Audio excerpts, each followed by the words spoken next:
Pasukan Rusia dilaporkan mulai menguasai kota Bakhmut pada Sabtu 11 Maret 2023. Kementerian Pertahanan Inggris mengatakan unit-unit dari tentara bayaran grup Wagner berhasil berebut sebagian besar Bakhmut bagian timur. Sungai yang mengalir melalui pusat kota Bakhmut sekarang menjadi garis depannya.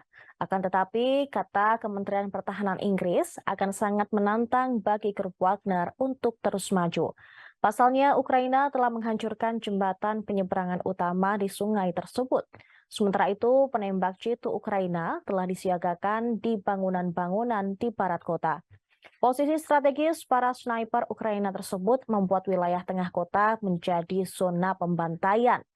Meski demikian, pasukan Ukraina dan jalur pasokan di kota Bakhmut masih rentan terhadap upaya pengepungan Rusia dari utara dan selatan. Kementerian Pertahanan Inggris menuturkan pasukan Rusia sedang mencoba mendekati mereka dengan gerakan menjepit.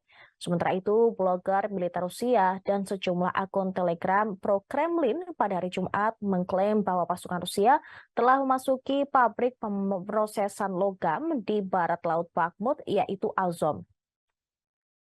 Sebuah lembaga think tank yang berbasis di Amerika Serikat, Institute for the Study of War, pada hari Jumat malam juga menduga bahwa berdasarkan rekaman geolokasi, pasukan Rusia dalam jarak 800 meter dari pabrik Azov.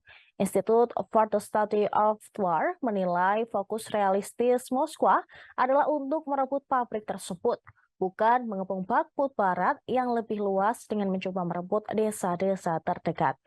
Pasalnya, strategi merebut desa-desa demi pengepungan lebih luas kemungkinan akan membuat lebih banyak korban di pihak Rusia.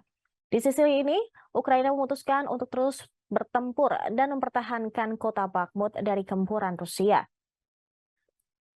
Menurut seorang penasihat Presiden Ukraina, Volodymyr Zelensky, yaitu Mikhailo Polodyak, pertempuran atas kota Bakhmut telah membuat unit-unit terbaik Rusia berjatuhan.